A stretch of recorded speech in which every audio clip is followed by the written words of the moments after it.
guys, welcome to another Izzy Animal Lover video, and today I'm going to say my platypus has its own double. OMG, look how similar this platypus looks. I don't know about you, but they literally seem identical. Look, same colours, same pattern, same feet, same bow, but mine's cuter. Like this video if you think mine's cuter. And then we got Giraffe M2s, which is over here. Yes. Okay, anyway, today I'm going to be doing a special video, and the first thing I'm going to be doing is I'm going to be reading an AJ story that I've been writing. So I'm going to sit onto this couch, and I'm going to read it. But of course, because everyone else is a fox, I probably should turn into a fox, just so I don't feel left out. Let me put my spike back on. I'm not wearing a spike. Oh, another one. Here it is. Good old spiky spike. So we're all just going to sit on the couch, and I'm going to start reading. So my story doesn't have a name yet, but yeah, so I'm going to start reading it. There she was, staring thoughtless, silent. It was just her and that starry bog. She could hear the soft call within the weeping willow trees, but she was there at that starry bog. The willows made a sweep as her mother came running in, her eyes filled with the sight of that starry bog. Twilight, she addresses her attention towards her, but she doesn't answer. Twilight rose, time to rest in your den. Her normal glowing face fades away as she pulls her paw, gesturing towards the den. She rolls her eyes as she scrambles a quick bunch of flowers and slowly stroll with her mother. Slowly, the bog becomes a memory, as the den becomes clear in the distance. Her mother kneels down towards a patch of scattered berries. By her face, she knew something wasn't right. Her eyes filled with fear as she tells the young fox to go to her den. As she does something, the little fox scampers among the apricot trees to the lush green entrance. She passes her friends, not even acknowledging them, and when she arrives, she grabs a grass-weaved bear. She didn't feel right. She could sense something only a fox can sense. The next morning, as Twilight woke up, she could sense sorrow and grief in the air. Not knowing why, she felt sadness strike her heart. As she races to the leader's area, there she found the whole pack they were sadly clutches and sniffling. The young fox scampers to find her mother clutching a basket as tears wander down her face. Mother, what's going on? Her mother tried not to answer, but she forces out the words. The pack leader has passed. At this moment, it didn't feel right to cry, but it felt right to run, so she did. Through the fields, past the field mice scuttering, and there she was, the bog. She carefully sits herself down as she picks vivid daisies within the healthy green grass. Sometimes she wishes she could swap her bulky paws with some dainty pixie hands when weaving and braiding a daisy chain, but at this point she didn't think that. She finishes the final knot and sprints back to her den. She sees a circle of foxes surrounding a grave. The little fox sprints and lays the chain on the grave as she runs to find her mother. In the distance lurked a fox named Chained Heart, who seeked a magical potion that could wipe out all the foxes. This fox wore a bandana on his face and a sword on his back, but his powers made him unstoppable, as he could heal himself and shapeshift to any kind of nature he saw. Later, Twilight turned 13, the age where you pick a role in the pack. After electing a new leader, the pack has been thriving. Twilight brought herself to the bog, and there she found a hurt bird suffering, and the fox managed to fix it and let it free.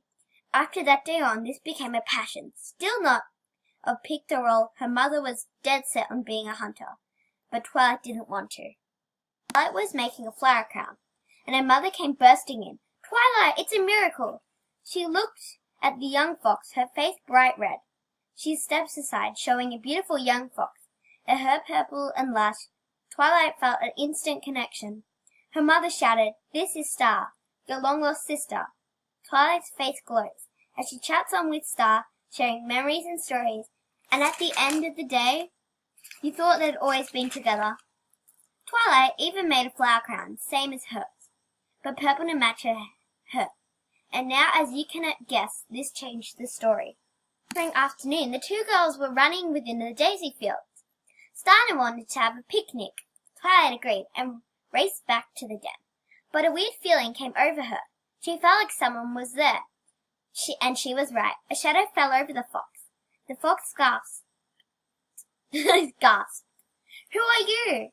The shadow was about to flee, but muffled. "Little dear, well done. You found me, but don't ever tell a soul."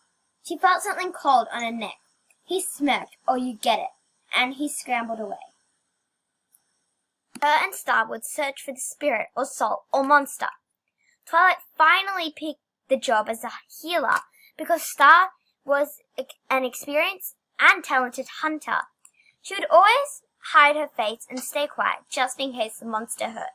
But one day, after her and Star searched, they found a tree which was covered in bones and was hollowed inside.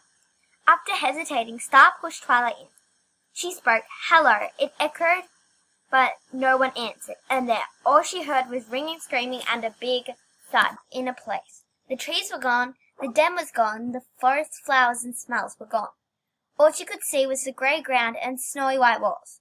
When her eyesight finally came into focus, she saw the two things, her fox Pat tied up and a black fox grinning.